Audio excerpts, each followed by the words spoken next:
இயேசு வந்து ஒரு பல தெய்வங்களில் ஒரு தெய்வங்களாக பார்க்குறவங்களும் உண்டு. இயேசு மட்டும்தான் தெய்வம் அப்படின்னு பார்க்குறவங்களும் உண்டு. இப்போ பல தெய்வங்களில் ஒரு தெய்வம் தான் இயேசு அப்படின்னு பார்க்குறவங்களுக்கு வந்து ஆசீர்வாதம் உண்டு, இருக்கும். அது எப்படி இருக்குன்னா, காய்ச்சல் மாறும், தலைவலி மாறும், அப்படிதானே, சில விஷயங்கள் மாறும். ஆனால் இயேசு மட்டும்தான் தெய்வம் அப்படின்ட்டு செயல்படும் போது நிச்சயமாக அவன் தலைமுறைகளும் ஆசீர்வதிக்கப்படும். பல தலைமுறைகளை ஆசீர்வதிக்கிற கர்த்தர், பல விடுதலைகளையும் தருகிற கர்த்தர். அப்போ இயேசுவை வந்து இயேசுவை மட்டும்தான் தெய்வமாக பார்க்கணும். அப்போ அவரை தவிர வேற யாரையுமே தெய்வமாக பார்க்கக்கூடாதுன்னு தான் நம்ம வேதம் சொல்லுது. அதில் வேதத்திலே நல்ல எவிடன்ஸ் எல்லாம் உண்டு. இப்போ யோவான் வந்து 25 வருஷமாட்டு எபேசு சபையில் பாஸ்டராக இருக்கார். 25 வருஷமாட்டு மட்டும் இல்லை, 10-25 சபைகளை கட்டி அங்கே பாஸ்டர். கிட்டத்தட்ட 100 வயசு ஆயாச்சு. அப்போ தான் ஒருத்தனுக்கு பைத்தியம் வருது. எப்படின்னா, அந்த இடத்துல இருந்த ராஜா, கிரேட் டொமிசியன் அப்படி சொல்லப்படக்கூடிய அந்த ராஜாவுக்கு என்னன்னா, அவனை தெய்வமாக வணங்கணும். அப்போ என்ன தவிர வேற ஒரு தெய்வத்தை போதிக்கிற மனிதர்கள் யாராவது இருக்காங்களா அப்படின்னு பார்க்கும்போது இவங்க சொன்னாங்க, ஒருத்தரும் இல்லை, ஒரே ஒரு கிழமை மட்டும் 100 வயசு தாண்டி நாசரேத்து இயேசுவை மட்டும் பற்றி பேசிக்கிட்டே தெரியிறான். இவன் ஒருத்தனம் தான் இப்போ அந்த வார்த்தைகளை பேசிட்டு நடக்கான் அப்படின்னு சொன்னோன்னா, முதல்ல அவனை பிடிச்சி கொண்டு வாங்கடான்னு சொல்லி பிடிச்சி கொண்டு வந்து என்ன நடந்து, எண்ணெய் சட்டிக்க போட்டாங்க, தோலை உரிச்சு பார்த்தாங்க. ஒரு கதையும் அங்கே நடக்காத உடனே இவனை கொலை இங்கே போட்டு பண்ண முடியாது, என்ன செய்திருவோம், பத்மதீவுக்குள்ளே கடத்திடுவோம் அப்படின்னு சொல்லி பத்மதீவுக்குள்ளே கடத்தி அங்கே போகும்போதும் அங்கெல்லாம் என்னதெல்லாம் இருந்ததுன்னா, அலகுகளினால கொத்தி பறைக்கக்கூடிய கழுகுகள், அப்படிதானே, வாயால் கொத்துக்கூட பாம்புகள், வாலால் தாக்கக்கூடிய தேள்கள், இப்படிப்பட்ட சம்பவங்கள் அங்கே இருந்தாலும் அங்கே போய் சேர்ந்த உடனே யோவான் கழுகை பார்த்தான், பாம்பை பார்த்தான், தேளை பார்த்தான்னு இல்லை. அது பார்த்தது யார் அப்படின்னு சொன்னால் ஒரு தெய்வத்தை பார்த்தான், அப்படிதானே. இது வரைக்கும் பார்க்காத தெய்வன், இது வரைக்கும் கிட்டத்தட்ட ஒரு 30-33 வருஷமாட்டு கூட இருந்து பார்த்த, அவன் சின்ன வித்தியாசம் தான் 2 பேருக்கு வயசுக்கும். பார்த்தாலும் அவன் அப்போ பார்த்தது மாதிரி உள்ள தெய்வத்தை அல்ல பார்த்தது. பத்மதீவில் போய் பார்த்தது எப்படி, கல்லறைக்கு பிறகு வருகிற ஒரு தெய்வன். ஆமாம், கல்லறைக்கு பிறகு வருகிற ஒரு தெய்வன். இதுக்கு முன்னே டொமிசியன் சக்கரவர்த்தி அந்த இடங்களில் நிறைய விஷயங்களை பார்த்துருப்பான். ஆனாலும் ஒரு ராஜா பார்த்தது வேற, ஒரு மரணம் வரை உள்ள ஒரு ஆளைத்தான் பார்த்துருப்பான், மரணம் வரை உள்ள காரியங்களை தான் அந்த ராஜா கூட பார்த்துருப்பான். ஆனால் இவன் பார்த்தது எது அப்படின்னு சொன்னால், மரணத்துக்கு பிறகு நிற்கக்கூடிய ஒரு தேவன். அவன் மரணத்துக்கு பிறகு நமக்கு கூட நிற்கக்கூடிய ஒரே ஒரு ஆள் தான் உண்டு. இன்றைக்கி நான் அந்த இடத்துல மரித்து போனாலும், அடக்கம் பண்ண கொண்டு போனாலும், கல்லறை வரைக்கும் எல்லோரும் நினைச்சுவாங்க, அப்படி தானே. அம்மாவாக இருந்தாலும் சரி, மனைவியாக இருந்தாலும் சரி, பிள்ளைகளாக இருந்தாலும் கல்லறை வரைக்கும் வந்துட்டு அதுக்கப்புறம் குட் பை, அவ்வளோதானே. ஒரு நாள் கொஞ்சம் சோகமாக இருக்கும், பின்னர் ஒரு வாரம் இருக்கும், அதோட மறந்துடுவாங்க. ஆனால் கல்லறை தாண்டி வரக்கூடிய ஒருத்தர் உண்டு அப்படின்னு சொன்னால், நாங்கள் பிரசங்கிக்கிற நாசரேத்து இயேசு மட்டும்தான். அவர் மட்டும்தான் அந்த கல்லறையை தாண்டி நிற்கக்கூடிய ஒரு தெய்வம். அப்போ பாருங்கள், நேரத்தைக்கு ஒரு 2-3 நாளைக்கு முன்ன ஒரு அக்கா திடீர்னு ஃபோன் பண்ணிச்சு. மூத்த பிள்ளைக்கு அந்த யூடியூப்பை பார்த்துட்டு தான் பண்ணிச்சு. மூத்த பிள்ளைக்கு ஒரு கல்யாணம் பண்ணுக்காக ஒரு 25 லட்ச ரூபா என்கிட்ட பேங்க்கில் போட்டு வச்சுருந்தோம். பிள்ளைக்கு இப்போ கிட்னி ஃபெயிலியர். என்னென்னா 15-18 நாளைக்குள்ளே அந்த 25 லட்சமும் காலி அப்படின்னு சொல்லிச்சு. எனக்காக ஜெபம் பண்ணணும் அப்படின்னு. அப்போ 25 லட்சம் இல்லை, 50 லட்சமும் ஒரு செகண்டில் போகிறதுக்கு அதுக்குள்ள நோய்கள் இன்றைக்கி உண்டு. ஆனால் அப்படி ஒரு நோயும் வராமல் நம்மளை அவர் பாதுகாத்து கொண்டு வந்திருக்கிறாருனாலே இன்றைக்கி அது ஒரு பெரிய அதிசயம், அது ஒரு பெரிய அற்புதம். இன்றைக்கி பாருங்கள், எத்தனையோ ஜனங்கள் வந்து காலி ஆகிட்டே இருக்குது. ஒரு நடிகரை பார்க்க போய் அப்படி தானே, போன வாரத்துக்கு முந்தின வாரம் நடிகரை போயிட்டு பார்க்க வந்து என்னச்சு, 41 ஸ்பாட்டில் காலி. இப்போ இன்றைக்கி நம்ம உங்களையும் என்னையும் இந்த இடத்துக்கு கொண்டு வந்திருக்கிறது காலியாக்குக்கு இல்லை. அப்போ ஜனங்கள் வந்து தேவன் வந்து காத்திருக்க செய்கிற தெய்வனும் இல்லை. பாருங்கள், ஆளால் அத்தனையும் காக்க வச்சு எத்தனை லட்சம் ஜனங்கள் இருக்கும்போது 8 மணி நேரம் காக்க வச்சு வந்ததுனால நடந்த சம்பவம் என்னது, ஆமாம், 41 காலி. இதில் பெரிய விஷயம் என்னென்னா, ஒரு குழந்தைக்கு மேலே ஏறி நின்று பார்த்துருக்காங்க. இவனை பார்த்ததுனால அங்கே என்ன நடந்து போச்சுன்னா, பிள்ளைக்கு குடல் வெளியே வந்து பிள்ளை செத்து போச்சு. பாருங்க, ஸ்பாட்டில் ஒருத்தன் கிடையாது, எல்லாவனும் ஓடி போயிட்டான். இன்றைக்கும் என்ன செய்ய முடியல, வெளியே வராமல் ஒழிச்சு தான் கிடக்காங்க. அப்படின்னா இன்றைக்கி தேவன் வந்து நம்மளை இப்படி இடையில போட்டுட்டு ஓடக்கூடிய ஒரு தெய்வன் அல்ல நம்ம தேடி வந்திருக்கிறது. அல்லேலூயா. எப்படிப்பட்டவர்களாக இருந்தாலும் அவர்களை கரை சேர்க்கக்கூடிய ஒரு தெய்வனை தான். அவரை நம்பிட்டா, அவர் மட்டும்தான் தெய்வம் அப்படின்னு நம்பிட்டானா அவர் நம்மளை கரை சேர்ப்பார். இல்லாமல் 41, 51, 60 இப்படி காலி பண்ணுகிற தெய்வம் அல்ல. மனிதர்கள் வந்து இப்படி தான் காலி பண்ணுக்கு மட்டும்தான் மனிதர்களால் முடியும். இப்போ 1992 வருஷத்தில் போன வாரம்னு சொன்னேன், ஏப்ரல் 10ஆம் தேதி டைட்டானிக்னு ஒரு கப்பல் புறப்பட்டு, அப்படிதானே, புறப்பட்ட கப்பல் என்னாச்சு, போய் 4 நாளில் இடிச்சு உள்ளே இருந்து 1514 பேர் ஸ்பாட்டில் காலி. ஆனால் பவுல் அலெக்சாந்திரியா கப்பலில் ரோமாபுரியில் இத்தாலிய தேசத்தை நோக்கி போனார்னு போட்டிருக்கு. அதில் அந்த கப்பலில் 276 பேர் இருந்தாங்க. ஒன்று கூட காலி ஆகலை. ஏன்னு சொன்னால் அபிஷேகம் உள்ள ஒருத்தன் கப்பலுக்குள்ளே இருந்தாங்க. எல்லாமே அந்த கப்பலும் இடிக்க தான் செய்யுது, இந்த கப்பலும் இடிக்க தான் செய்யுது. இந்த கப்பலில் இருந்தவங்களை எல்லாரும் கடலுக்கு தான் வந்தாங்க, அந்த கப்பலில் இருந்தவங்களும் விழுந்தாங்க. ஆனால் டைட்டானிக் கப்பலில் இருந்த 1514 காலியாச்சு. இதில் இருந்த 276 எப்படி செய்தாங்க?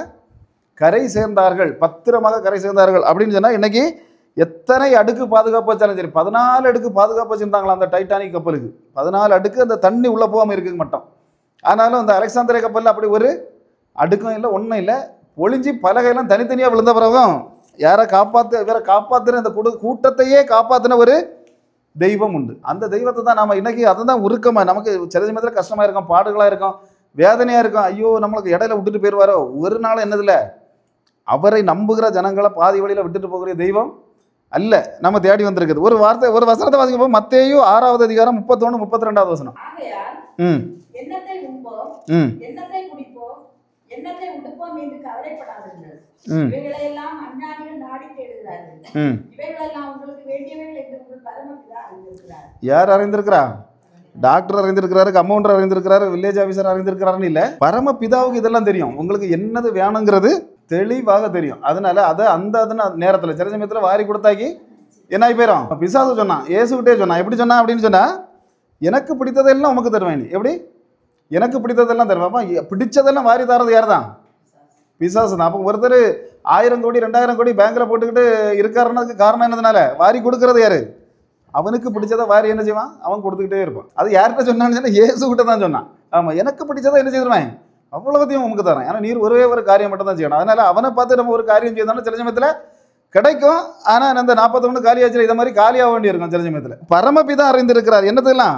எண்ணத்தை உண்போம், எண்ணத்தை குடிப்போம். நாளைக்கு என்ன மேட்டர்னிட்டு நீ கவலைப்படாத. நாளைக்கு ஊழியத்தை செய். ஊழியத்தை செய்தால் உனக்கு ஆசீர்வாதம் உண்டு. இதில் நீலத்திமிங்கலம் அப்படின்னு கேள்விப்பட்டிருக்கீங்களா யாராவது? நீலத்திமிங்கலம். நீலத்திமிங்கலம்னா என்னது அப்படின்னு கேட்டால், உலகத்திலேயே பெரிய விலங்கு தேவன் படைத்ததில் இப்போ இருக்கக்கூடிய உயிர் வாழ்ந்து கொண்டு இருக்க விலங்குகளில் பெரிய விலங்கு எது அப்படின்னு சொன்னால், இதுக்கு பிறக்கக்கூடிய குட்டி, ஒரு குட்டி பிறக்கக்கூடிய குட்டி மட்டும் ஒரு யானை, அதாவது ஆப்பிரிக்கா யானை தான் உள்ளே பெரிய யானை. அந்த பெரிய யானைக்கு அளவு வெயிட் என்னது இருக்குமா? ஒரு குட்டி இருக்குமா. பாருங்கள், 3 டன் எடை இருக்குமா. பிறக்க அன்னைக்கு 3 டன். எத்தனை? 3 டன் என்ன? 3000 கிலோ வெயிட். எப்படி இருக்குமா? ஒரு நேரம் 150 லிட்டர் பால் குடிக்குமா. கடலுக்குள்ளே கிடக்க பால் ஊட்டி வகைகள் தான் அந்த திமிங்கலங்கள் எல்லாம் சொல்லப்படுது. அதில் நீல திமிங்கலத்துக்கு குட்டி என்ன செய்யுமா? ஒரு நேரத்துக்கு 150 லிட்டர் பாலை வந்து ஒரே நேரத்தில் குடிக்குமா. அந்த அளவு குடிக்கும். ஒரு நாளைக்கு 90 கிலோ வெயிட் வைக்குமா. எத்தனை? ஒரு ஆள் 100 வருஷம் வாழ்ந்தாலும் 90 கிலோ வெயிட்டு வர முடியாது. அது ஒரு நாள் 150 லிட்டர் பாலை குடித்த உடனே ஒரு நேரம் பால் அப்படி. அப்போ எத்தனை நேரம் குடிக்கணும்னு தெரியாது. குடிக்கக்கூடிய அந்த இது என்னென்னா, ஒரு நாள் 90 கிலோ வெயிட்டு கூடிக்கிட்டே இருக்குமா. பாருங்கள், நீளம் மட்டும் 30 மீட்டர். 30 மீட்டர்னா காற்றோட ஆர்சி சர்ச்சை விட 2 மடங்கு நீளம். ஒரு நீலத்திமிங்கலத்துக்கு நீளம் அப்படின்னு போட்டு 200 டன் எடை வரைக்கும். அது பெரிய ஒரு நீலத்திமிங்கலத்துக்கு நாக்கு மட்டும் ஒரு யானைக்கு வெயிட் உண்டான். என்ன வெயிட்டு? ஒரு நீலத்திமிங்கலத்துக்கு நாக்குக வெயிட்டு மட்டும் ஒரு பெரிய ஆப்பிரிக்கா யானைக்கு வெயிட்டு இருக்குமா. அப்போ பார்த்தா இன்றைக்கி இது எதை சாப்பிடுவோம் அப்படின்னு சொன்னால் வந்து சின்ன சின்ன மீன்களையும், ஆமாம் மீன்கள் அங்கே கிடக்கக்கூடிய எல்லா மீன்களும், நெத்தலியாக இருந்தாலும் சரி தான், பாறை மீனாக இருந்தாலும் சரி தான், நம்ம சாப்பிடக்கூடிய அயில மீனாக இருந்தாலும் சரி தான், வேறு என்ன மீன்? நெய் மீன். அப்படிதான், நெய் மீன் தான் இப்போ விலை கொடுத்துரு. அந்த மீனாக இருந்தாலும் என்ன செய்யுது? ஒரு நேரத்துக்கு 4 டன் 4000 கிலோ உணவாக என்ன செய்யுமா ஒரு நேரம். அப்போ எத்தனை நேரம்? 10 நேரம் சாப்பிட்டோன்னா எத்தனாயிரம் கிலோ. அப்போ இன்றைக்கி 3 கடல்கள் அப்படி தானே, அட்லாண்டிக் பெருங்கடல், இந்திய பெருங்கடல், பசிபிக் பெருங்கடல். இந்த 3 கடல்லையே மட்டும் இப்போ மனிதர்கள் பார்த்துருக்கக்கூடிய நீலத்திமிங்கல் மொத்தம் 25,000 30,000 வரை. இத்தனை நீலத்திமிங்கலங்கள் உள்ள கிடக்கு. இது 5 லட்சத்துக்கு மேலே கிடந்தான். இப்போ அந்த வேட்டை, மனிதர்களுடைய வேட்டையும் சரி, கடலை மாசுபடுத்தினாலும் நிறைய அழிஞ்சு போச்சு. இருந்தாலும் இப்போ குறைஞ்சபட்சம் ஒரு 25,000 30,000 பேரை உள்ளே கிடக்குவான். ஒரு நீலத்திமிங்கலம் தான் ஒரு நேரம் தான் 4 டன் மீன்களை சாப்பிடுது. அப்போ அந்த 25,000 சேர்ந்து சாப்பிட்டோன்னா எவ்வளோ சாப்பிடும்? ஆனாலும் இந்த 25,000 இதுவும் ஒவ்வொரு நேரத்துக்கு 4 டன் வச்சு அது சாப்பிட்டாலும் மீன் இன்னைக்கு கடலுக்குள்ளே குறைஞ்சிருக்கா? இல்லை வெளியே 800 கோடி ஜனங்கள் இருக்காங்க, இவங்களுக்கு என்னைக்காவது மீன் குறைஞ்சிருக்கா? அதான் இவ்வளவு டன்னு கணக்கில் சாப்பிடக்கூடிய அதுக்கும் குறையாமல் நாம வெளியே இருக்க நமக்கும் மீன் குறையாம ரெண்டையுமே ஒரே நேரத்தில் போஷிக்கிற ஒரு கர்த்தர் உண்டு. அல்லேலூயா. அது வந்து தெய்வம். அநேக பேர் சொல்லுவாங்க, தெய்வம் என்னது? தெய்வம் உண்டா, தெய்வம் இல்லையா? இதெல்லாம் ஆண்டு நடத்தி கொண்டிருக்கிற ஒரு தேவன் உண்டு. அல்லேலூயா. அதனால தான் அந்த வசனம் சொல்லுது, எண்ணத்தை உண்மை எண்ணத்தை குடிப்பானே நீங்க உங்களுக்கு கிடைக்கும்னா கிடைக்கும். ஆண்டவருடைய ஊழியத்தை செய்கிற பிள்ளைகளுக்கு என்னைக்கும் என்ன செய்யும்? கிடைக்கும். மற்ற விஷயங்களை தேவனுடைய படைப்பிலையும் சரி, தேவனுடைய திட்டங்களுக்கும் குற்றங்கள் கண்டுபிடிக்காம முதல்ல இருக்கணும். அப்போ அந்த குற்றம் கண்டுபிடித்தாலே மனிதனுக்கு தோல்விக்கு முதல் ஆரம்பம். மார்க் 7:1-2 வாசிங்க பார்க்கலாம். அப்பொழுது அவருடைய சீசரில் சிலர் கழுவாத அசுத்தத்தை கைகளாலே போஜனம் பண்ணுகிறதை அவர்கள் கண்டு குற்றம் பிடித்தார்கள். என்ன கண்டுபிடிச்சாங்க? முதல்ல இவங்களுக்கு வேற ஒன்றும் குற்றம் பிடிக்க இல்லை. கையை என்ன செய்யலை? கையை கழுவையிலனாலே உடனே இவங்களுக்கு என்ன போச்சு? குற்றம் கண்டுபிடித்தார்கள். இந்த குற்றம் கண்டுபிடிக்க குரூப்பு வந்து யூதர்களில் 1-2 குரூப் இல்லை, 7 விதமான குரூப்புகள். வேதாகமத்தில் நம்ம தொடுத்து பார்த்தா தெரியும். 7 குரூப்புகள், 1-2 இல்லை. இப்போ இதில் 2 குரூப் தான் வராங்க. ஒன்று பரிசேயர்கள் ஒரு குரூப், 2வது சதுசேயர்கள், வேத பாரகர்கள், நியாய சாஸ்திரிகள், ஆசாரியர்கள், மூப்பர்கள், ஏரோதியர்கள். இப்படி 7 குரூப்புகள் இருந்தாங்க. அந்த 7 குரூப்லேயும் பெரிய பயங்கரமான ஆபத்தான குரூப்பு 3. ஒன்று பரிசேயர், இன்னொன்று சதிசேயர், இன்னொன்று வேத பாரகர். அந்த இதில் வர்றது வந்து யார் வரா? 2 குரூப் தான் வராங்க. சதுசேயர்கள் அதில் இல்லை, பரிசேயர் வராங்க, வேத பாரகர்கள் வராங்க. அப்போ பரிசேயர்கள்னால் தெரியும், பாபிலோன் அடிமைத்தனத்திலிருந்து வந்தபோது ஜனங்களுக்கு போதிக்கிறதுக்காக தேவனுடைய வசனங்களை, வார்த்தைகளை, கட்டளைகளை போதிக்கிறதுக்காக ஏற்படுத்தப்பட்ட ஒரே குரூப் தான் இந்த பரிசேயர்கள். இந்த வேத பாரகர்கள் அப்படின்னு சொன்னால் யார் அப்படின்னு கேட்டால், இவங்க எதுக்கு எழுதி கொடுக்கணுன்றதுக்காக வேதத்தை, பைபிளை எழுதி கொடுக்கணும். இப்போ நம்மனா என்ன செய்வோம்? இப்போ எல்லாம் ஜெராக்ஸ் எடுக்கலாம், இல்லை வேற ஒரு பிரிண்ட் பண்ணி நிறைய பைபிள் அச்சடித்து பலருக்கு கொடுத்துடலாம். ஆனால் அந்த காலத்தில் அது முடியாது. என்ன செய்யணும்? ஒரு பைபிளை எழுதணும் அப்படின்னு சொன்னாக்கி எத்தனையோ நாள் கணக்கில், மாத கணக்கில் இருந்து எழுதி தான் கொடுக்க முடியும் மற்றவங்களுக்கு. அப்படி எழுதுறதுக்காக ஏற்படுத்தப்பட்ட ஒரு குரூப் தான் இது இந்த வேத பாரகர். இவங்களுக்கு எழுத இவனை பரிசேயனை விட கூடுதலாக யாருக்கு தெரியும்? பைபிள் இவனுக்கு தெரியும். அப்போ அதனால இவங்க என்ன செய்தாங்கன்னா அவங்கள விட மேலே இவன் கொஸ்டின். இப்போ இயேசு கிட்ட கொஸ்டின் கேட்டது வேத பாரகர்களும் கேட்டாங்க, சதுசேயர்களும் கேட்டாங்க, பரிசேயர்களும் காட்டாங்க. பரிசேயர்களும் சதுசேயர்களும் திருந்தினாங்கன்னு போட்டு திருந்தாத பயக்கம் யார் தான்? இந்த வேத பாரகர்கள் திருந்தவே மாட்டான். அப்போ இப்படிப்பட்ட அந்த வேதத்தை நம்ம ஆழமாக படிக்கும்போது தான் தெரியும், பரிசேயர்களும் சதுசேயர்களும் இயேசுவிடம் வந்து ஞானஸ்தானம் எடுத்தாங்க. ஆனால் இவங்க அப்படி இல்லை, அப்படிப்பட்ட குரூப் இல்லை. அப்போ இப்படிப்பட்ட 2 குரூப்புகள் வந்து என்ன செய்யுது? வந்து இவங்களுக்கு வேலை என்னென்னா கைகளை கழுவாங்கன்னு போட்டிருக்கு. கடையிலிருந்து வந்தாலும் என்ன செய்வாங்களாம்? கையை கழுவும்ல, பக்கத்தில் இருக்க பாத்திரத்தையும் கழுவாம. அது பைபிளில் தான் போட்டிருக்கு, அப்படியே போட்டிருக்கு. இவன் கையை கழுவான், கூட இருக்க பாத்திரத்தை கழுவான், எல்லாத்தையும் கழுவிட்டு தான் என்ன செய்வாங்க? உள்ளே போவாங்க. அப்போ இவங்களுக்கு கை கழுவுங்கிறது பெரிய சட்டம். அப்போ 2 விதமான சட்டங்களை இவங்க வச்சுருந்தாங்க. ஒன்று தேவன் நேரடியாக கொடுத்த சட்டம், இன்னொன்று என்ன சட்டம் அப்படின்னு சொன்னால் இவங்களாக ஏற்படுத்தி கொண்ட, யூதர்களாக இந்த 7 குரூப்புகளும் சேர்ந்து ஏற்படுத்தி கொண்ட வாய்மொழி சட்டங்கள். அப்போ இதில் என்ன சட்டம்னா, இந்த சட்டங்களை வந்து கண்டிப்பாக நீங்கள் என்ன செய்யணும்? கடைபிடிக்கணும்னு தேவன் உபாகமம் 6:1 சொல்லியிருந்தார். உயிரோடு இருக்கும் நாளெல்லாம் கற்பனைகளையும் கட்டளைகளையும் நீ என்ன செய்யணும்? கை கொள்ளணும், கண்டிப்பாக கை கொள்ளணும் அப்படின்னு தேவன் கட்டளை கொடுத்துருந்தார். அப்போ கற்பனை கொடுத்தார். எத்தனை கற்பனை கொடுத்தார் ஆண்டவர்? 10 கற்பனை கொடுத்தார். சரி, அது கரெக்டாக சொல்லிடுவோம். கட்டளைகள் எத்தனை கொடுத்தார்? நிறைய இருக்குது. 613 கட்டளைகள் இருக்குது வேதாகமத்தில். எத்தனை? ஆமாம், 10 கற்பனைகள். சரி, 613 கட்டளைகள் கொடுத்துருக்கிறார். அதில் என்னென்னா, செய்ய வேண்டியது இன்ன மாதிரி நீ செய்து தான் ஆகணுங்கிறது 248 கட்டளை. நீ செய்யவே கூடாதுங்கிறது 365 கட்டளை. அப்படி. ஆமாம், அது கட்டளைகள், இது கற்பனைகள். 10 கற்பனைகள், 613 கட்டளைகள். அதில் செய்யலான்னு சொல்லுவது 248, செய்யவே கூடாதுங்கிறது 365. அப்போ இப்படி கொடுத்துருக்கிறார். அப்போ இது என்னென்னா, இந்த கட்டளைகள் ஒவ்வொன்றுமே இவங்க என்ன பண்ணுவாங்கன்னா, செய்து தான் ஆகணும்னு மற்றவங்கள போட்டு ரொம்ப ப்ரெஷர் பண்ணுவாங்க. இவனும் செய்தானாலும் செய்யலையோ அதை பற்றி கவலை இல்லை. ஆனால் என்ன செய்வாங்க? நீ செய்து தான் ஆகணும். இவனும் ஒரு 7 புஸ்தகங்கள் வச்சுருந்தாங்க. 7 புஸ்தகம். நம்ம இப்போ பைபிள் மட்டும்தான் என்ன செய்வோம்? கொண்டு வரோம். சில சமயத்தில் அதையும் வீட்டில் வச்சுட்டு வந்துட்டா கொள்ளலாம் அப்படின்னு வைப்போம். சிலவங்க என்னென்னா கவருக்குள்ளே பொதிச்சு வச்சு கொண்டு வருவாங்க. இப்படிலாம் நம்ம அப்படிப்பட்ட சர்ச்சைகளை நான் பார்ப்பேன். பார்த்துட்டு பேக்குக்குள்ளேருந்து எடுக்கிறத பார்த்தாலே நம்ம எல்லாம் உடனே பிரசங்க ரீதி மாறிடும். இல்லை இல்லையா? ஒரு ஆளை கண்டுட்டா போதும் உடனே சொல்லி ஆரம்பிச்சிடும். நம்ம வேறு விதமாக பேசுவோம். அப்போ பாருங்கள், இப்படி கொண்டு வருவாங்க சிலவங்க. அப்படி தானே? அதனால தான் பைபிள் வந்து அன்னைக்கு நம்ம நெஞ்சோட சேர்த்து வச்சு கொண்டு போகும்போது யாருக்கும் ஹார்ட்டில் அட்டாக் என்ன செய்யலை. ஒரு 50-60 வருஷத்துக்கு முன்னே என்ன செய்யறான்? என்னன்னா இது எடுத்து விட்டுறோம்.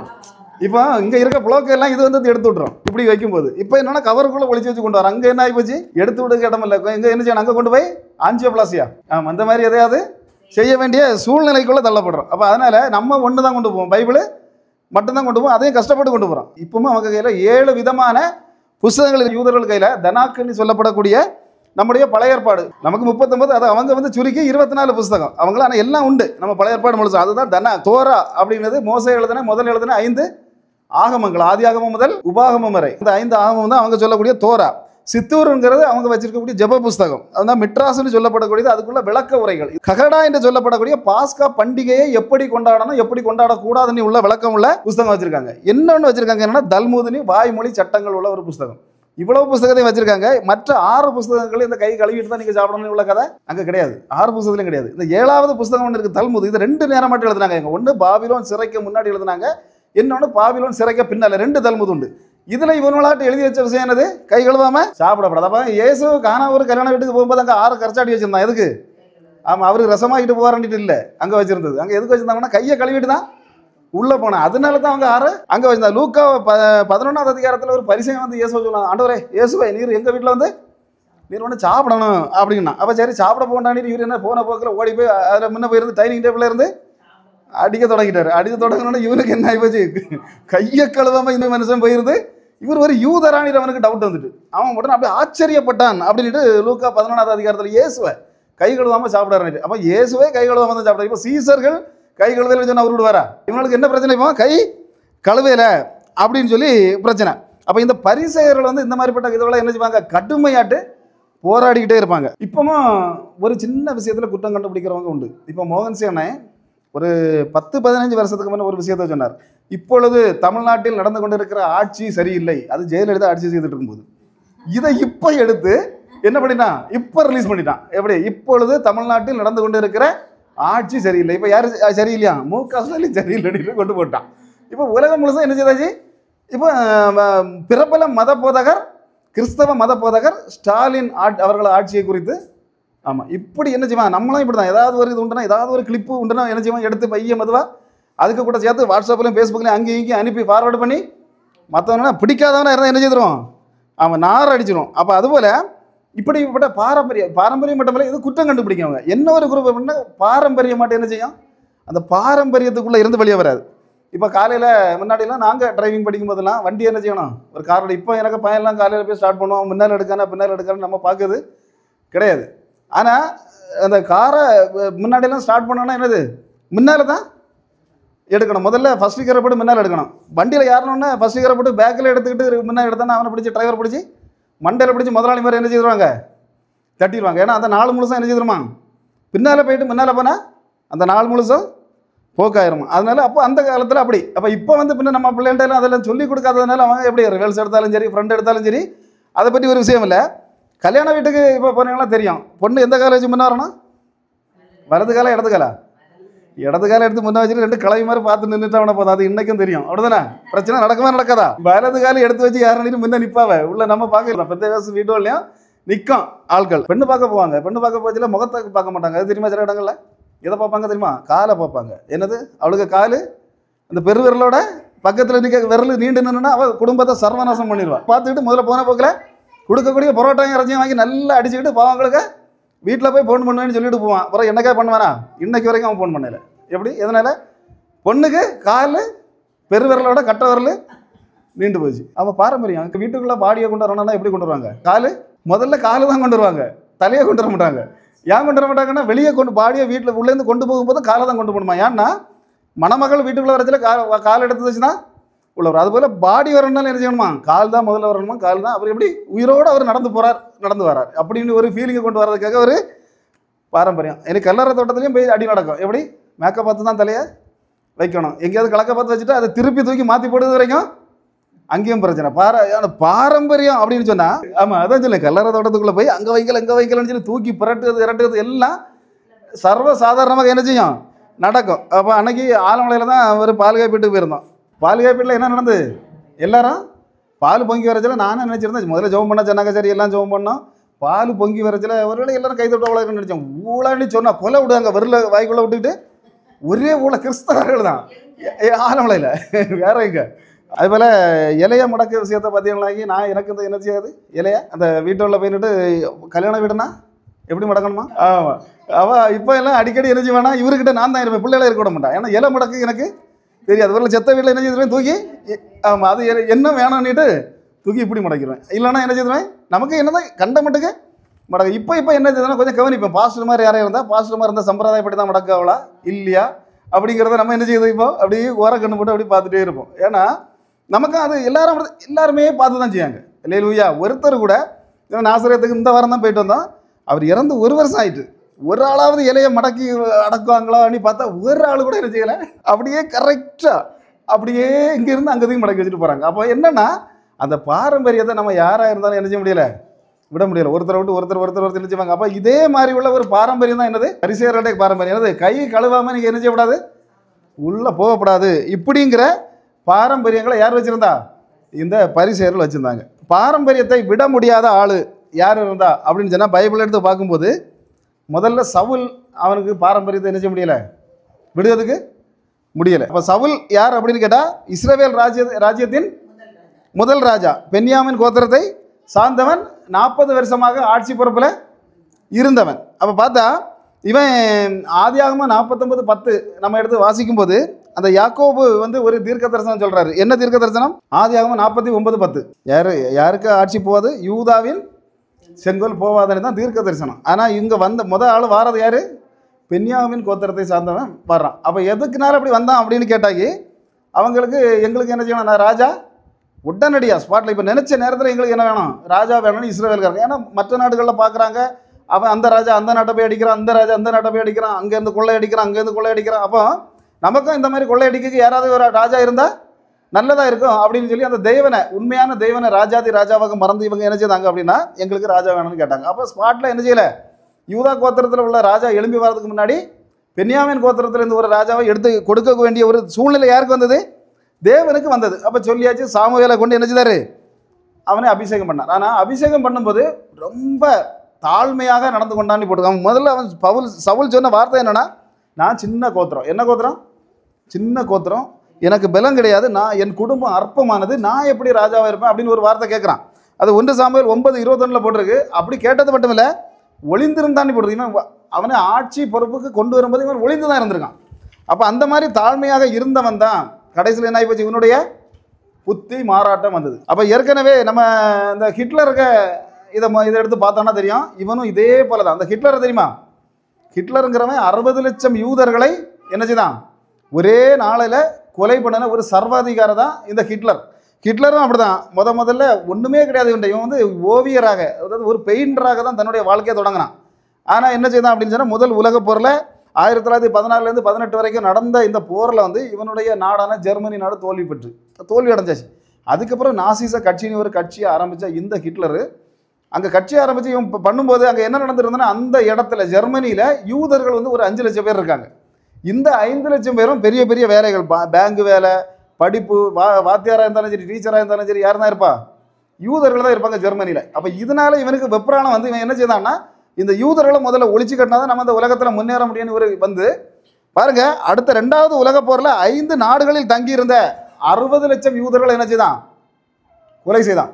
ஆனால் அப்படி கொலை செய்த பிறகு அந்த இடத்துல என்ன நடந்தது அப்படின்னா, இவனை கடைசியில் அமெரிக்கா உள்ள தலை போட்டது, இவனுக்கு மனைவியும் தப்பி ஓடினாங்க, ஐரோப்பிய நாட்டில் வச்சு 2 பேரும் விஷம் அடித்து செத்து போனாங்க. அப்போ அதுபோல் பாவமாக இருந்து திடீர்னு பணம் வந்த உடனே அவன் செய்து அதே கூத்து மறந்து சவுல் என்ன செய்தான், ஆமாம், சவுல் தாவீது வந்து சேர்வதற்கு முன்பாகவே 5 ராஜாக்களை ஜெயிச்சிருந்தான். யாரெல்லாம்? 5 விதமான ராஜாக்களை. தாவீது வந்த பிறகு சவுல் பெரிய வீரனானது, அதுக்கு முன்னாலே 5 விதமான பெரிய ராஜாக்களை ஜெயிச்சிருந்தான். மோவாவியர், அம்மோனியர், ஏதோனியர், சோபாவின் ராஜாக்கள், பெரிசியர், இவ்வளவு பேரையும் இவன் ஜெயிச்சிருந்தான். ஆனாலும் அங்கே சம்பவிச்சது என்ன அப்படின்னா, கோலியாத்தை இவனால் என்ன செய்ய முடியல, ஜெயிக்க முடியல. கோலியாத்தை வந்து நிற்கிறான். இப்போ அந்த இடத்துல களத்துக்கு வர யாரு? தாவீது. தாவீது வந்து என்ன செய்யறான், கொன்னாச்சு. இப்போ கோலியாத்தை கொன்ன உடனே சும்மா இருந்த அந்த பெண்கள் அப்படின்னா பெண்களுக்கு வாய வச்சுட்டு என்ன செய்யாது, சும்மா இருக்காது. அது நாட்டுக்கு நாசமா பண்ணது மாதிரி என்ன சொல்லிச்சு, சவுல் கொண்டது 1000, தாவீது கொண்டது 10,000. அப்போ பாருங்க, இவ்வளவு சொல்லும் போது அவனுக்கு கோபம் வராதா? நாட்டு ராஜா அவன் 10 மக்கள் பார்த்தா இவங்க கொண்டது 1000, அவங்க கொண்டது 10,000 சொன்னா அவனுக்கு என்ன ஆயிட்டு, இவனுக்கு மேலே கடுப்பு வந்தது மட்டும் இல்லை, இந்த பெண்கள்னால அங்கே நடந்த சம்பவம் 21 முறை இவனை கொலை செய்யறதுக்காக யார் செய்கிறா, விரட்டுறா. தாவீதை வந்து சவுல் விரட்டுறா கொலை செய்யறதுக்காக. பாருங்க, 14 வருஷமா விரட்டுறான். அந்த பைபிளில் நம்ம வாசனா தெரியும், கிட்டத்தட்ட 14 வருஷங்களாக இவனை விரட்டுறான். யாரை கொண்டு இவன் பெரிய ஆளான, பெலிஸ்தீனை கொண்டு தான் யார் தாவீது பெரிய ஆளானது. ஆனால் கடைசியில் பெலிஸ்தீர்கள்ட்ட போய் யார் சரணடைஞ்சா, தாவீது பெலிஸ்தீர்களுக்கு நாட்டுல போய் சேர்ந்துட்டான். அப்போ சேர்ந்து அங்கே இருந்த ராஜா யார் அப்படின்னு கேட்டால் ஆகீஸுங்கிற ராஜா. அப்போ அந்த ஆகீஸுடைய ராஜாவோட இவன் ஒரு 600 ஆட்களை கொண்டு அந்த இடத்துல போய் நான் இன்னும் சமாதானமாக இருப்பேன்னு அவங்க கூட வாழ்ந்துட்டு இருக்கான். வாழும்போது திடீர்னு என்ன செய்கிறான் அப்படின்னு சொன்னால், வெளியே புறப்பட்டு வருவான். பக்கத்து நாட்டுகளில் இருக்கக்கூடிய ஒரு 3 விதமான ஜாதிகள், கெரூபியர், கெசியர், அமலியோக்கியர், இவங்களை என்ன செய்வான்னா அடிப்பான், கொல்லுவான். கொன்னது மட்டுமில்லை, அவங்களுடைய கொள்ளை பொருட்கள் அவ்வளவத்தையும் களவு செய்து கொண்டு போய் ஆகீஸ்ன்னு பெலிஸ்து ராஜாவிட்ட கொண்டு போய் காட்டி சொல்லுவான், இஸ்ரவேலர்களை நான் என்ன செய்துட்டு வந்துட்டேன், கொண்டு அந்த தொடக்கமே தாவீது போய் தான் சொன்னான். அப்போ அவர்களை கொன்னுட்டு வந்துட்டேன் அப்படின்னு சொல்லி இவர்கிட்ட காட்டினதுனால அவனுக்கு மேலே என்ன எடுத்துட்டு பயங்கர நம்பிக்கை. அப்போ அவன் திடீர்னு ஒரு நாள் சொல்ல, இனி நாம் இஸ்ரவேல் ராஜாவான சவுலை எதிர்த்து இனி நம்ம 2 என்ன செய்வோம், சேர்ந்து போரிட போக வேண்டியது தாவீதை கூப்பிடும். அப்போ தாவீதை கூப்பிட்டோம்னா தாவீதுக்கு அதுக்கப்புறம் தான் கொஞ்சம் சவுலை எதிர்த்து போருக்கு போக முடியுமா. சொந்த நாட்டு ராஜா, சொந்த நாட்டு, சொந்த ஜனம், இஸ்ரவேல் ஜனம், சொந்த ஜனம். இப்போ தாவீதுக்கு வேற வழி இல்லை. ஆகீஸ் ராஜா சொல்கிறா, நீ என் கூட சவுலை எதிர்த்து போருக்கு வந்து தான் ஆகணும். பாருங்க, கூடால போகிறான். 600 ஜனங்களும். முன்னால் ஆகீஸ் போனான்னு போட்டிருக்கு 1 சாமுவேல் 29:2. முன்னால் ஆகீஸ் போனால் பின்னால் போனது யார்? பெலிஸ்திய ராஜாவுக்கு பின்னால் இவன் கூடால சேர்ந்து போகிறான். அங்கே போகும்போது சவுலை இந்த தாவீது அந்த கூட்டத்துக்குள்ளே போயிட்டு இருக்கும்போது அங்கே இந்த பெலிஸ்தியர்கள் இவனை பார்த்து பயப்படுறாங்க. எதுக்கு பயப்படுறாங்க? ஏன்னு சொன்னால் ஏற்கனவே பெலிஸ்தியனை கொன்னது யார் தான்? இந்த தாவீது தான் கொன்னான். அதனால் இவங்க இவளுக்கு ஒரு பயம். இனி ஒருவேளை அந்த சவுல் ராஜாவை பார்த்துட்டான் அப்படின்னு சொன்னால் அவனுக்கு முன்ன வச்சு திடீர்னு அவன் பக்கத்தில் சேர்ந்து திடீர்னு இங்கே நின்று நம்மளை அடிச்சு என்ன செய்திருவான், மொத்த பெலிஸ்தியர்களை இவங்க கொண்டு விடுவாங்க அப்படின்னு சொல்லி பயந்ததுனால இவங்க என்ன செய்தாங்க, அவன் சொன்னான், அந்த பிரபுக்கள் எல்லாம் சொன்னாங்க, இவனை என்ன செய்யக்கூடாது, நம்ம கூட்டத்தில் கூட்டிக்கிட்டு வரவே கூடாது, அதனால் நீ இவனை திரும்ப அனுப்பிடு அப்படின்னு சொன்னோன்னா இவன் என்ன செய்தான், இப்போ ராஜா சொல்கிறான் தாவீதுகிட்ட, உன்னை நான் நம்புகிறேன், ஆனால் நீ என்ன செய்ய, என்னுடைய பிரபுக்களும் சேனாதிபதிகளும் உன்னை நம்பலை, அதனால் நீ என்ன செய்ய, திரும்பி போயிடடிட்டு அவன் போயாச்சு. ஆனால் இந்த விஷயத்தை யார் அறியலை அப்படின்னா சவுல் என்ன செய்யலை, இவன் தாவீது திரும்பி போயிட்டான விஷயத்தை இவன் அறியலை. அங்கே என்ன நடக்குது அப்படின்னு சொன்னால் 2 கூட்டமும் பாளையம் இறங்குது. அதாவது சூனேமில் பாளையம் இறங்குறது இஸ்ரவேலர்களும், கில்பாவில் மற்றவங்களும் பாளையம் இறங்குறாங்க. பாளையம் இறங்கும்போது சவுல் வந்து என்ன செய்யறான், அந்த ஆட்களை பார்க்குறான், பெலிஸ்தியர் பெரிய கூட்டம்.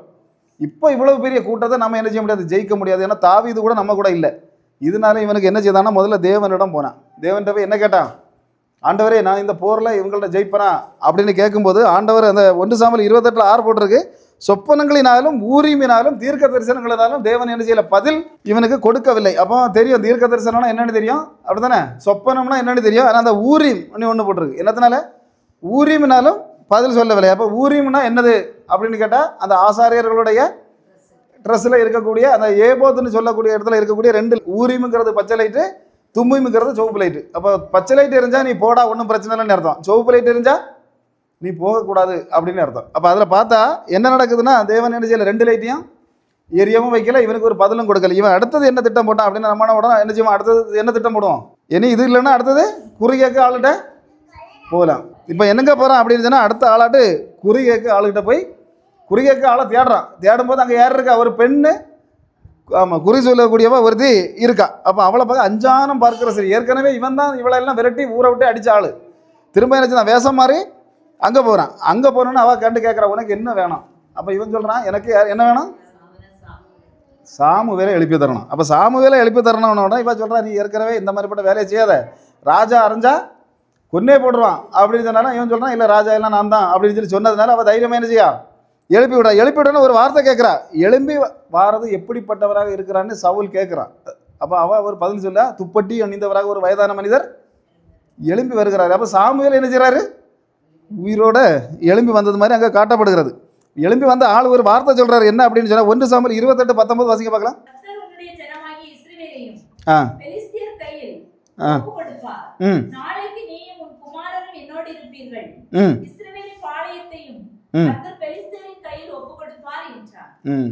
கையில் ஒப்பு கொடுப்பார். அப்போ இதில் என்னன்னா எழும்பி வந்தது உண்மையிலே சாமுவேலா, இதுதான் கேள்வி. இப்போ வேதாகமத்தை நம்ம படிக்கும்போது அதில் சாமுவேல் தான் எழுப்பி வந்தது மாதிரி அப்படி தானே, அந்த வசனங்களை வரிசையாக பார்த்தா சாமுவேல் தான் எழுப்பி வந்தார் அப்படின்ட்டு தான் சில பேர் சொல்லுவாங்க. ஆனால் உண்மையிலேயே சாமுவேல் எழுப்பி வந்தானா அப்படின்னுள்ள இது கேள்விகளுக்கெல்லாம் அதில் பதில் என்ன அப்படின்னு சொன்னால் உபாகமம் 18, 11, 12 மந்திரவாதிகள் அந்த மாயவித்தைக்காரர்கள் செத்தவரிடம் குறி கேட்பவர்கள்னா ஒருத்தர் உயிரோட கூட இருக்கக்கூடாதுன்னு யார் சொல்லியிருந்தா, தேவன் ஏற்கனவே சொல்லியிருந்தார். இப்படிப்பட்ட ஆட்கள் குறி சொல்கிற ஆட்களெல்லாம் இந்த அஞ்ஞானம் பார்க்குற ஸ்திரீ கூட உயிரோட இருக்கக்கூடாதுன்னு தேவன் சொல்லியிருந்தார். அதுபோல் லேவியர் 20:27 அதே மாதிரி தான் சொல்லியிருந்தார், என்ன செய்யக்கூடாது, உயிரோடு கூட இருக்கக்கூடாது. அப்போ பாருங்கள், அதுக்கு அடுத்தது இப்போ சவுல் வந்து என்ன செய்கிறான், கர்த்தரிடம் கேட்குறான். கேட்கும்போது சொப்பனத்திலையும் சொல்லலை, ஊரீமிலையும் சொல்லலை, தும்மீமிலையும் சொல்லலை, தீர்க்க தரிசனம் பதில் சொல்லலை. ஆனால் அந்த பரிசுத்த தேவன் இந்த அஞ்ஞானம் பார்க்குற ஸ்திரீ மூலமாக ஒரு மரித்து போன ஒரு பரிசுத்தவனை எழுப்பி கொடுப்பாரா. அப்போ பாருங்கள், பிரசங்கி 9:5 சொல்லுது, மரித்தவர்கள் ஒன்றும் அறியார்களே, ஒரு பலனும் அவர்களை கொண்டு இருக்காது. அப்போ அவங்க செத்தவங்களாக தான் இருக்காங்க, அவங்கள திரும்ப எழுப்பி என்னது நடக்கூடிய என்ன செய்ய முடியாது, வெளியே கொண்டு வர முடியாது அப்படின்னு தான் வேதம் சொல்லுது. அப்போ லூக்கா 16 எடுத்து வாசிக்கும்போது ஐஸ்வர்யவான் வந்து கேட்குறான், நான் என்னுடைய சகோதரர்கள்லாம் பூமியில் வாழ்கிறாங்க, போய் என்ன செய்வேன், கொஞ்சம் விஷயங்களை சொன்னோம்னா அவங்களாவது நரகத்துக்கு வராமல் இப்போ அங்கே உடனே நீ சொல்லி ஆர்டர் கொடுத்து விட்டாங்களா, என்ன செய்ய முடியாது, அங்கேருந்து வர முடியாது, செத்து போனவன் தான். ஆனால் இங்கே என்ன நடக்குது அப்படின்னு சொன்னால் யார் வந்து நிற்கிறா, எழும்பி சாமுவேல் வந்து நிற்கிறான். அப்போ நிற்கிறான் ஒரு, அதாவது இந்த மாதிரிப்பட்ட ஒரு மோசமான குறி சொல்லுகிற ஒரு பெண் தான் என்ன செய்வோம், கூட்டிகிட்டு வந்து காட்டி கொடுக்கும். அப்போ அதில் முதல்ல அது சொல்லக்கூடிய ஒரு வஞ்சகமான வார்த்தையை நம்ம முதல்ல கவனிக்கணும். அதில் என்ன சொல்லியிருக்கு அப்படின்னா, நாளை என்னோடு கூட இருப்பீர்கள். 1 சாமுவேல் 28:19 வரைக்கும் கூட வாசிங்க. சரி, நீயும் உன் குமாரரும் யாரோடு இருப்பீர்கள், என்னோடு இருப்பீர்கள். இப்போ இயேசு வந்து சொன்னார் என்னோடு கூட பரதேசில் இருப்பார். இயேசு பரதேசில் இருப்பார். அப்போ கூடால இந்த திருடனை என்ன சொல்லாரு, கள்ளனையும் என்னோட கூட இருப்பார். இவன் என்ன சொல்கிறான் அப்படின்னா, எழும்பி வரக்கூடிய சாமுவேல் அப்படிங்கிற அந்த மரித்து போனவன், சரி எழும்பி வந்து என்ன சொல்கிறான், என்னோடு கூட இருப்பீர்கள். இப்போ உண்மையான சாமுவேல் இருக்கக்கூடிய இடம் இது பரதேசில் தான் இருப்பான். தேவனுடைய அந்த பரதேசில் தான் உண்மையாட்டே சாமுவேல் இருப்பார். ஆனால் இந்த சவுல் செத்தாக எங்கே போவார், பாதாளத்துக்கு தான் போவான். இந்த ஆவி என்ன சொல்லுது, என்னோடு கூட இருப்பாய் அப்படின்னா. அப்போ இது இந்த எழும்பி வரக்கூடிய இந்த அசுத்த ஆவி எங்கே உள்ளது, பாதாளத்தில் உள்ள குரூப் இது, பாதாளத்தில் உள்ள ஆவி இது. இது அசுத்த ஆவி. இது உண்மையான சாமுவேலுடைய ஆவி இல்லை, சாமுவேல் அல்ல. ஆனால் அதை வாசிக்கும் போது சாமுவேல் எழுப்பி வந்தாருன்னு போட்டிருக்கு. ஆனால் நம்ம அந்த வசனத்துக்கு ஆழத்துக்குள்ளே போய் நம்ம வாசிக்கும் போது அது வந்து பேச்சே என்ன செய்வோம், நீ என்னோடு கூட இருப்பாயின்னு சொல்லி ஒரு பெரிய ஒரு பாவியை அந்த பரிசுத்தவான் சொல்கிற மாதிரி அது சொல்லுது. அல்லேலூயா. பாருங்க, அது அப்போ யார் அப்படின்னு கேட்டால் 2 கொரிந்தியர் 11:14 அதுக்கு பதில் சொல்லுது. 2 கொரிந்தியர் 11:14 சாத்தான் என்ன செய்வான், ஒளியின் தூதனுடைய வேஷத்தை தரித்துக் கொள்வார். அப்போ ஒளியின் தூதன் அது சாத்தானால என்ன செய்ய முடியும். அப்போ இந்த குறி சொல்லுகிற ஆவி உண்மையான ஆவியா, இது குறி சொல்லுறது வந்து நானே மேலே இப்படி தான் நடக்கும். நாங்கள் இப்போ இடையில கொஞ்ச நாளைக்கு முன்னே கன்னியாகுமரியில் போயிருந்தோம். நான் பிள்ளைகள் நான் ஒரு 3-4 வருஷத்துக்கு முன்னே. அப்போ நான் இருந்த ஒரு சட்டரையிலேருந்து நான் மட்டும் மாங்காய் தின்னுட்டுருக்கேன். இவையெல்லாம் கொஞ்சம் அங்கே தள்ளி இன்றைக்கி ஒரு குறி சொல்லு பொம்பளை ஏன்ட்ட வந்தா வந்து குறி சொல்லி அவன் கையை காட்டுன்னு சொன்னான். அப்போ நான் சொன்னேன், அவள் அடுத்து கையை கொடுக்க மாட்டேன்னு சொன்னா முகத்தை பார்த்து நான் குறி சொல்லட்டான். அப்போ நான் உடனே சொன்னேன், எனக்கு ஒரு 2 மாதத்துக்குள்ளே கல்யாணம் ஆகுமா ஒன்று சொல்லலாமான்னு கேட்டேன். உடனே அவள் இல்லை, ஏன்னா ஒரு 1.5 மாதத்தில் உங்களுக்கு நல்ல பொண்ணு வர நல்ல கல்யாணம். அப்போ நான் உடனே சொன்னேன், எனக்கு அவள்கிட்ட காட்டி சொல்லி கொடுக்காத விஷயத்தை. அப்போ அது யாருன்னு கேட்டேன். அதான் எனக்கு ஒய்ஃபுன்னு சொன்னேன். ஒன்று அந்த ஓடிட்டான். அப்போ பாருங்க, இப்படி தான் குறி சொல்லு பொம்பளைகள் என்ன செய்யும். அப்போ குறி சொல்கிறது வந்து ஆனால் சில சமயத்தில் நடக்கும், அப்படி தானே கரெக்டாக நடக்கும். ஆமாம், நான் வெளிநாட்டுக்கு போகிறக்க ஒரு 2-3 மாதத்துக்கு முன்னெல்லாம் ஒருத்தர் வந்து சொன்னார், நீ இப்போ 2-3 மாதத்தில் போயிடுவா அப்படின்னு. ஆனால் அது கரெக்டாக நடந்தது. அது எப்படி நடக்குது அப்படின்னா, சாத்தானும் ஒளியின், ஆமாம் அது வந்து அவங்களுக்கும் தெரியும் கரெக்டாக, அந்த அசுத்த ஆவிகளுக்கும் அடுத்தது என்ன நடக்குதுங்கிறது தெரியும். ஏன்னா இப்போ பேச்சுவார பக்கத்தில் ஒரு சர்ச்சு நடந்துகிட்டு இருக்கு. அங்கே வந்து அவர் டெய்லி என்ன செய்கிறாரு, போய் மாதம் கடைசி நாட்களில் கொண்டு போய் மலைக்கு மேலே இருக்கக்கூடிய இந்த இவங்க வராங்கல்ல, நல்ல காலம் பிறகு இவங்க எங்கேருந்து கொண்டு வராங்களோ அந்த ஆலயத்தில் போய் மதுபானமும் கொடுத்து, அந்த மற்றபடி என்னது கோழி முட்டை எல்லாம் கொடுத்து அந்த அசுத்தாவிகளை தனக்கு மேலே வச்சுக்கிட்டு இங்கே வாரவங்களெல்லாம் தள்ளி போட்டு பயங்கரமான அபிஷேகம் வாரவங்களுக்கெல்லாம் விடுதலை கிடைக்க தான் செய்யுது. இப்பவும் நடந்துக்கிட்டு தான் இருக்குது. ஆனால் பிசாசுக்க கிரியை அதான் சொல்ல முடியாது. அந்த பிசாசுக்க கிரியை இப்போ வரக்கூடிய நைட்டு வரக்கூடிய சில இந்த மற்ற ஒன்று நல்ல காலம் பிறக்குதுன்னு வரக்கூடியவங்களும் சொல்லக்கூடிய விஷயம் சரியாக இருக்குமா, இருக்கும், நிறைய விஷயங்கள் இருக்கும். அல்லேலூயா. ஆனால் அது பைபிளு கையில் போயிட்டுனா என்ன செய்யும், அதான் சொல்ல இல்லை, நடக்க போகிற விஷயத்தை கூட சொல்லக்கூடிய கரெக்டாக சொல்லக்கூடிய அசுத்த சக்திகள் இருக்க தான் செய்யுது. ஆனால் அந்த பைபிளை பார்த்தோன்னா அதெல்லாம் மடக்கி பண்ணா. இப்போ நிஷாந்த் கொஞ்ச நாளைக்கு வந்து எனக்கு வீட்டுக்குள்ளே இருக்கும்போது ஒரு தான் என்ன கிடுக்கிடுப்பாக்காரன் நல்ல காலம் பிறக்குன்னு வந்துக்கிட்டு வீட்டில் வந்தோடனே அவன் காய்ச்சலில் இருந்தான். அப்போ அவன் என்ன செய்தான், பைபிளை கொண்டு நான் பைசா என்ன குறியோன்னு சொல்லண்டா, பைபிளை மட்டும் தாரேன், அப்படி தானே சொன்னேன், பைபிளை மட்டும் தாரேன், நீ இதை வாங்கிட்டு போ, பைசா தாரேன்னு சொல்லி கொடுத்த உடனே அவன் கையில் வாங்கினோடனே அவன் என்ன சொல்லியிருக்கான், அடுத்த வார்த்தை, உங்கள் பேரையும் உங்கள் அட்ரஸையும் ஒன்று எழுதி தருக்கா, இனி நான் நல்லவனா மாதிரி இதை மாதிரி உங்கள் மாதிரி ஊழியம் செய்ய நான் வருவேன் அப்படின்னு ஒரு வாக்கு கொடுத்துட்டு போகிறான். அப்படின்னு சொன்னால் அந்த பைபிள் வந்து அவன் கையில் போயிட்டுனாலே என்ன செய்கிறான், இப்படிப்பட்ட ஆட்களை மாற்றிடுவான். இன்றைக்கி எல்லாம் நான் எல்லாம் ஊழியத்தில் ஒரு 1 நம்பர் ஊழியக்காரர்னு சொல்லணும்னா நம்ம கன்னியாகுமரி மாவட்டத்தில் ஒருத்தர் பேச்சுப்பாறையில் இருக்கார், ஒரு 7 சர்ச்சு வச்சுருக்காரு. அவர் அந்த காணிகளுக்கு மத்தியில் ஊழியம் செய்து இன்றைக்கி ஒரு 10-300 காணிகள் உள்ள எல்லாமே அவ்வளவுமே ஒரு ஆள் கூட மற்ற ஆட்கள் கிடையாது, எல்லாமே மலையில் இந்த மாதிரி இறங்கி இப்படி குடுப்பாக்காரனாட்டு போகக்கூடிய ஆட்கள் தான், ராப்பாட்டாளியாட்டு போகக்கூடிய ஆட்களை தான் அவர் என்ன பண்ணியிருக்காரு, ஞான ஸ்நானம் கொடுத்து அவனுக்கு தெய்வ இதுக்குள்ளே நடத்தி ஒரு 7 சர்ச்சு அவர் நடத்தி இந்த டிரான்ஸ்போர்ட்டில் வேலை பார்த்தவர். அவருடைய ஊழியம் புதுக்கோட்டை மாவட்டத்தில் இது 6 சர்ச்சு கட்டியாச்சு, இப்போ 7வது சர்ச்சு கட்டிகிட்டு இருக்காரு. அவன் பாருங்கள், அந்த மாதிரிப்பட்ட ஊழியங்கள் இன்றைக்கும் நம்ம இதில் இருந்துக்கிட்டு இருக்குது. இப்படிப்பட்ட நல்ல நல்ல ஊழியக்காரங்களும் இன்றைக்கி இருக்க தான் செய்யாங்க. ஒரு மலை நாங்கள் எல்லாம் ஒருக்கா ஏறி மேலே போயிட்டு 2வது கிலோ அந்த ஜென்மமாக அந்த பக்கத்தில் என்ன செய்ய மாட்டோம், வரமாட்டோம். அப்போ அவ்வளவு கஷ்டம் ஒரு வீட்டு போனோம். இவர் ஒரு வீடு அப்படி ஒரு மலையில் இருக்கும், அடுத்த வீடு அடுத்த மலையில் இருக்கும். ஒரு குடையும் கையில் வச்சுக்கிட்டு அப்படியே நடப்பார், அங்கே போவார் இங்கே போவார். அப்போ இப்படிப்பட்ட ஊழியக்காரங்களும் என்ன செய்யாங்க, மலையில் இருக்கக்கூடிய ஜனங்களை அவங்க சொல்லக்கூடிய அவர்கிட்ட சில வார்த்தைகள் வராதான்னு நான் எல்லாம் அவர்கிட்ட பேசும்போதெல்லாம் கூப்பிடுவார், இப்படி வீட்டிலேருந்து பிரதர் நான் நார்மலாக நிற்க. அப்போ அந்த நேரத்தில் நம்ம போகும்போது அவருக்கு வாயிலேருந்து வரக்கூடிய சில வார்த்தைகள், அந்த அசுத்த ஆவிகளை பற்றி நமக்கெல்லாம் தெரியவே செய்யாது. அந்த வார்த்தைகள் எல்லாம் அந்த 4 அசுத்த ஆவிகள், அந்த எபேசியர் 6:12 நினைக்கிறேன், அதில் சொல்லப்பட்டிருக்க 4 அசுத்த ஆவிகளுக்கு அவர் விளக்கத்தை சொல்லி தந்தார் பார்க்கணும். அந்த மாதிரி விளக்கத்தில் நம்ம இதுவரை ஜீவிதத்தில் யாருக்கிட்டையுமே கேட்டதில்லை. அப்பேற்பட்ட நல்ல ஒரு ஊழியக்காரர்களும் நல்ல தேவ வல்லமை இப்படிப்பட்ட அசுத்த ஆவிகளை விரட்டுகிற நல்ல ஊழியர்களும் என்ன செய்யாங்க இப்போ இருக்கதா செய்கிறாங்க. அவரெல்லாம் நாங்கள் எல்லாம் அங்கே போகும்போது புதுக்கோட்டையிலலாம் நான் போய் அங்கே கன்வென்ஸ் அவருக்கு அங்கே போகும்போதும் வரும்போதும் அவருடைய வார்த்தைகளை நமக்கு கேட்கும் போதே ஒரு காசு அவருக்கு அதில் இருந்த காணிக்கை இன்றைக்கி இங்கே எடுத்துகிட்டு வரணுங்கிற ஒரு ஆசை அவருக்கு கிடையாது. இங்கே இருந்து அவருக்கு என்னதெல்லாம் பணம் வருதோ அவ்வளோத்தையும் கொண்டு புதுக்கோட்டை மாவட்டத்தில் போட்டு அங்கெல்லாம் பார்த்தீங்கன்னா அவ்வளோ அப்படிப்பட்ட இந்து மக்கள் ஒரு ஆள் கூட அவர்கிட்ட வந்து அடி கிடைக்க இடத்துல அடி கிடைக்கும், சண்டை நடக்கிற இடத்துல சண்டை நடக்கும். ஆனாலும் இன்றைக்கும் திரும்ப என்ன நடந்துகிட்டு இருக்கு, அந்த இடத்துல ஆலயம் நடந்துகிட்டு இருக்கு. பாருங்கள், அவரு ஒரு கன்வென்ஷனுக்காக என்னை கூட்டிகிட்டு போயிட்டு தான் அங்கே வச்சு ஒரு சம்பவத்தை நான் போய் பார்த்தேன். நவம்பட்டின்னு ஒரு கிராமத்தில் என்ன கன்வென்ஷனில் பேச சொன்னார். அப்போ பேசிக்கிட்டு அடுத்த சர்ச்சைக்கு போனோம். என்ன ஒரு பட்டி, அதாவது ஒரு பட்டின்னு பேர் உண்டு, நவம்பட்டிக்கு அடுத்தது. அப்போ கிழுக்கம்பட்டியா, அப்போ அந்த இதுக்கு நம்ம போவோம்னு சொன்னாங்க. காரில் கொண்டு போகும்போது இடையில ஒரு சர்ச்சை இருக்குது, இதில் இறங்குவோம் அப்படின்னு. அப்போ இறங்கி இதை ஒன்று போயிட்டு வருமானு பார்த்தா அதில் ஒரு குருசி நாட்டி விட்டுருக்கு, ஒரு குருசி இப்படி. அதில் அவ்வளோ ரத்தம். இது என்னடா அப்படின்னு, இது என்னது கிறிஸ்தவ இது குருசி நாட்டி இருக்குது, உள்ள ஒரு சிலை இருக்குது, அந்த பக்கம் 2 சிலை இருக்குது. அப்போ என்னென்னா ஒரு சிலை இருக்குது, அது யாருன்னே தெரியாது. அதுக்கு மேலே இருக்க சிலை வந்து மரியாள் சிலை என்னது தெளிவாக தெரியும். இந்த பக்கம் இயேசு கிறிஸ்து சிலுவையில் அரைஞ்சி இந்த பக்கம் இருக்குது, அதுக்கு சிலை வந்து சின்னதாக தான் இருக்குது. அப்போ இது என்னது அப்படின்னு விசாரித்து நம்ம பார்க்கும்போது அங்கே நடந்த சம்பவம் என்னென்னா, ஒரு பெண் வந்திருக்கா, எங்கேருந்து மிஷினரியாட்டி இங்கிலாந்துலேருந்து வந்திருக்கா. அப்போ அந்த பெண் வந்து இங்கே என்ன செய்திருக்கா அப்படின்னா, இங்கே ஊழியம் இயேசுவை பற்றி சொல்லியிருக்கா, நிறைய இது பண்ணியிருக்கா. அப்போ கர்ப்பமாக இருந்திருக்கா. ஒரு நாள் ராத்திரியோட ராத்திரி அவளை சிதைத்து அவங்கள கொலை பண்ணிட்டாங்க. இவா செத்து போனா. அப்போ செத்து போன பெண் என்ன செய்யுதுன்னா, கொஞ்ச நாள் கழிஞ்ச உடனே அந்த மற்றவங்களுக்கு கனவுல, அங்கே இருந்த பெரிய ஆட்களுக்கு கனவுல வந்து என்ன செய்யணும், நீங்கள் எனக்காக இதில் ஒரு ஆலயத்தை கட்டணும், டெய்லி மாதம் வருஷம் இவ்வளவு என்ன செய்யணும், ஆலயங்களில் பலி கொடுக்கணும், இவ்வளவு ரத்தத்தை இது பண்ணணும், தனி பலிபீடம் எனக்கு நீங்கள் அமைக்கணும் அப்படி சொல்லி செய்து. இப்போ அங்கே உள்ள பிஷப், அந்த மாவட்டத்து பிஷப், ஆர்சி பிஷப்பு தான் எல்லா இந்த வருஷத்தில் ஒரு நாள் அவர் தான் வந்து இதை பலி கொடுக்கறத தொடங்கி வைக்கார். அங்கே இந்துக்கள், முஸ்லீம்கள், கிறிஸ்தவர்கள் 3 பேரும் சேர்ந்து கொண்டாடக்கூடிய ஒரு ஆலயம். அப்போ பாருங்கள் எப்படிப்பட்ட ஆவிகள். இங்கே வந்து இயேசுவும் மகிமைப்படுவது கிடையாது. இது என்னது மகிமைப்படுது? சாத்தான் தான் மகிமைப்படும். இப்படிப்பட்ட இடங்கள்லாம் சாத்தான் தான். ஏன்னா பேர் மாதிரி. இப்போ அவன் ஏன் இப்படி சாத்தான் எதுக்கு? சாத்தானை வந்து இப்போ நேரடியாட்டு நீ வந்து என்ன ஆராதி அப்படின்ட்டு நான் சொன்னால் நம்ம யாராவது போய் ஆராதிக்க போமா? சாத்தான் வந்து இப்போ என்ன நீங்கள் ஆராதிங்கன்னு சொன்னால் நம்ம என்ன செய்ய மாட்டோம். என்ன காரணம் கூட சாத்தானை ஆராதிக்க நம்ம போக மாட்டோம். ஆனால் அவன் அதுக்கு தந்திரமாக செய்யக்கூடிய வேலை என்னது? தேவனை ஆராதிக்காமல் அந்த ஆராதனையை வேற யார பக்கமாக திருப்பிட்டாலே அந்த ஆராதனை யாருக்கு தான் போய் சேரும்?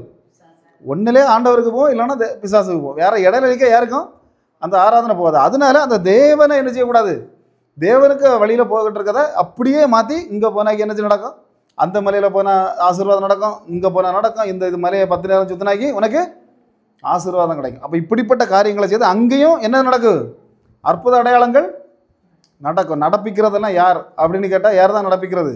அல்லேலூயா. தெளிவாக சாத்தானும் ஒளியின் தூதனுடைய வேஷத்தை தரித்து கொள்வாரே. அப்போ பாருங்கள், அதில் தெளிவாக அந்த எபேசியர் 4:12 ஒரு 4 ஆவிகள் சொல்லப்பட்டிருக்கு. இன்றைக்கி சொல்லுக்கு நேரம் இல்லை.